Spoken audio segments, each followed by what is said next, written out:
every single voice that you will come into contact with sounds different. It's one of the most varying sources I find. And that's why to get a really good vocal sound, in my opinion, it's all about really honing your ear as a mixer. This happens by mixing different songs from different people, many of them. You can't mix the same song 100 times and get better. You also can't mix, a lot of people work on like their own song 100 times. It's never going to make you better to do 100 mixes of your song. In my opinion, you need to vary what's happening to really get your ear to wrap around, oh, this is a problem. Now I need to fix this. Oh, this guy's voice sounds like this, which can be corrected in this way. Without doing that, you're really only getting good at solving one problem. And even then, you may focus on it too much that you're no longer solving it. You're actually making it worse. So let me give you a great example of that. Watch this quick clip and then we're going to discuss it. Check this out, all right? This guy, Rick Beato, my favorite interviewer to watch. Listen to these guys talking, okay? And tell me what you notice. And this is fair use, all right? Fair use over here. Every day that maybe that was his attention and he just wanted someone to say it so he wouldn't have to say it necessarily. Can you imagine that we're sitting here today because some woman in a holiday? Because if we continued as discipline, who knows? Yeah. Would we have sold 100 records? We don't know. That's true too. So Danny, your background with playing music, progressive music, you started when you were a kid. Yeah, all the prog records. All I the grew prog up records, listening right? to Yes and Genesis and Crimson. Like, I think the first Crimson record I bought was Starless and Bible Black. That was struck me, and then I went and got Larks, even though I think the order was reversed maybe on that. But yeah, just those. I mean. All right, that's what we're going to show for the moment. Now, let me tell you why I showed that. Because in my opinion, and I'm not frowning on Danny Carey at all, but thank goodness he's not a vocalist, because do you hear the swords that cut through the mic when he talks? His S's are a serious issue, man. Those are loud. And honestly, my voice has the same thing. It's the way your mouth is shaped. It's the way your tongue and your teeth and your mouth, it's just all part of it. If I were to just drill an S right now, you would hear a whistle. Like, listen. That's a whistle. I do a ton of stuff in the box to get rid of the whistle so it doesn't hurt people's ears. When I heard everybody talking there, Adrian, any of these guys, Rick, Steve, they are all, their S's are much tamer. And on freaking Danny Carey, it's cutting through the mic. You know, that's a thing with some people. And if you always mix the same stuff, you'll never get to the point where you're gonna have to deal with something like that. And it's also another thing. If you think about, like when I was actually dissecting what it is that makes his S's so harsh. In my opinion, it's the rest of his voice is so much lower. Like everyone else, their S's in a comparative, you know, how loud the S's are to everything else, it's more balanced. So Rick probably doesn't have any de-essing going on, you know, this master that he printed for this. But in my opinion, you know, because Danny's voice, he's talking like his voice is quieter in general. So because his voice is quieter, those S's stick out even more. It's like a signal to noise ratio kind of thing, where if the volume is too quiet and you have to boost it in post like crazy, you know, you're going to bring up the noise. So when the natural volume is louder, you don't have to bring up the noise as much because you're not boosting as much. It's a very similar thing. So with a guy like him, you can't treat his vocal the way you would treat other people. If he was a singer, his vocal is gonna be a destructive thing unless you kill those S's. So let me just show you something that I do on my voice, all right? And if you now you know what I'm talking about, just listen. You can't miss it. I mean, it's crazy. It had a huge impact on me. All that stuff did. The drumming is always really interesting on the prog stuff compared to pop music. So When you're hearing all this stuff to go pick out the parts, and you've got all these intricate polyrhythms going on with the guitars, it's... See, and Rick's voice has S's too going on, but they're just not as harsh. They don't hurt as much. So what I do for my voice, right, like for what we're listening to right now, the first plugin I have on is this noise remover thing, just to kill any computer noise if the fan kicks on or anything. I don't want to hear anything. So I basically have this. This is the C Suite by Universal Audio to kill some noise just right away out the gate. Then I have just the Neve, just on a little bit of low, low boost. Anything below 50 is gone. And, that also puts like maybe a little hump where you set the filter, but I just got a little boost around 60 and I'm rolling off everything under it. So by killing everything under it, I boost a little bit and it gives me a nice like low signal in my voice. What I also have going on is right after that, so the Pro Q3 is off in this case, but I have the super, suppressor, the Oxford suppressor.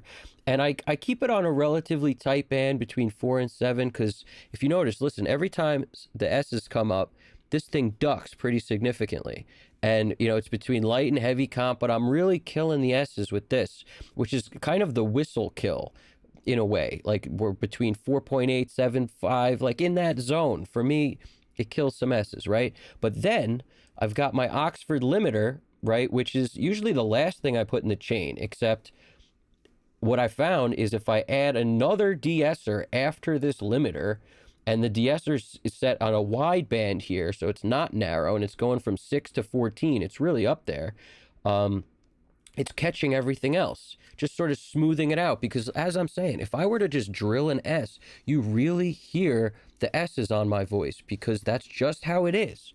And this is why you can't use the same vocal mic on everyone. You can't use the same setting on the EQ for everyone. You cannot use a preset that's just like Chris Lord Algae's vocal preset. Like, you just can't do that. You have to tune your ears to what's going on. When I first started mixing, I had no use for the de-esser. Not because it didn't need it, because I couldn't hear that it needed it. You understand what I'm saying? So you'll wind up when you start, it's like it's almost like starting to play in the NFL, which I've of course never done. I don't know if anybody can tell, but I've never played in the NFL. But the point is, this is what people will talk about, that everything moves so fast. It's a fast moving world, like really, really fast. And the more in tune and comfortable you get in that environment, you can start to live in that environment. But if you were to take a high school football player and throw him in the freaking NFL, that dude he wouldn't be able to survive, because it's just too quick. Everything's moving too fast. That's how it is when you're mixing and you're new. When you're mixing and you're new, your ears are picking up everything, and it's like an overload of information. And you can focus on things, but you're not going to be able to hear everything, because you just won't pick it all up. Doesn't matter how many times you mix a song. That's why I say do more songs. You got to move around and do a ton of different songs from different people, because that's the only way where you'll really ramp up your learning ability. It's the only way. That's what'll give you problems that are different all the time. That's how you learn to get good. You understand what I'm saying? You really need to expose yourself to a ton of different sounding material, different sounding vocals, different sounding everything. If you don't do that, you won't get good quickly. So, I don't want to make this one too long, but in my opinion, doing stuff like this, like for my voice, I need to, there's not a boost of high end practically anywhere, and I still have to de-ess twice just to make it so you guys can listen to me without it hurting. Do you understand what I'm saying? And in the case of these, like Rick Beato did 2 interviews with Danny Carey.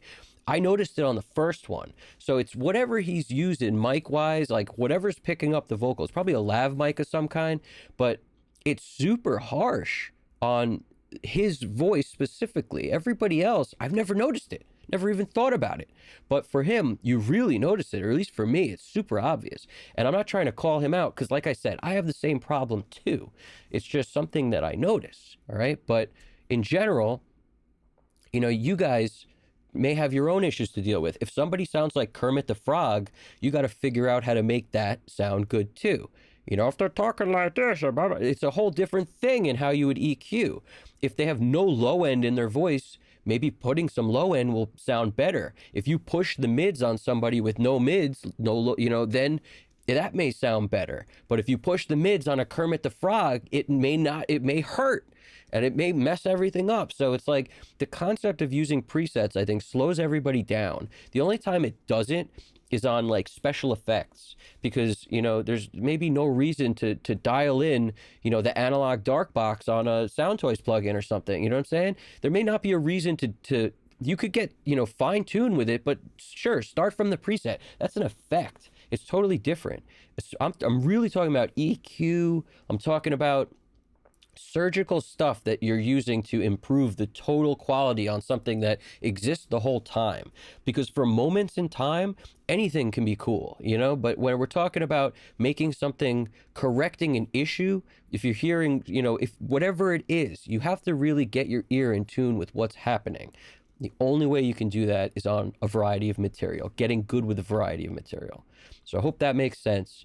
If it did, do me a favor, slap a de-esser on that like button, you know, throw a second de-esser on the subscribe button if you could, because, you know, it needs it. And you practice on your own stuff, you know, listen to what you sound like, but do other people's work, do a lot of it. If you de-ess too much, beware, you will get that lispy thing happen in which nobody wants. So, you know, figure this out. And sometimes what I found is with singers that have, you know, if you hear a real problem on a singer and they're in the studio, switch the mic, because the biggest change in sound you'll get is from switching the mic. Like before you switch the mic before you change EQ, like I reach for that after I change the mic. If I'm dying in here and I'm feeling like swords are cutting through everything, killing me, I'm going to switch the mic. All right. That's the first step. Before you deal with compression and EQ and everything else, just change what you're using. That's also the benefit of a studio with a mic locker, where you have a couple choices. It pays. All right. It's worth it. If you're going to record vocalists, you need to have different choices for this reason specifically. All right. And if it's you who cannot consider your mixes finished, and that's your problem, why you can't do more work, because you never think your work is good enough, you never think it's done. If it's something like that, you always think there's another, you gotta watch this video I'm about to link to, because I guarantee you it will help you.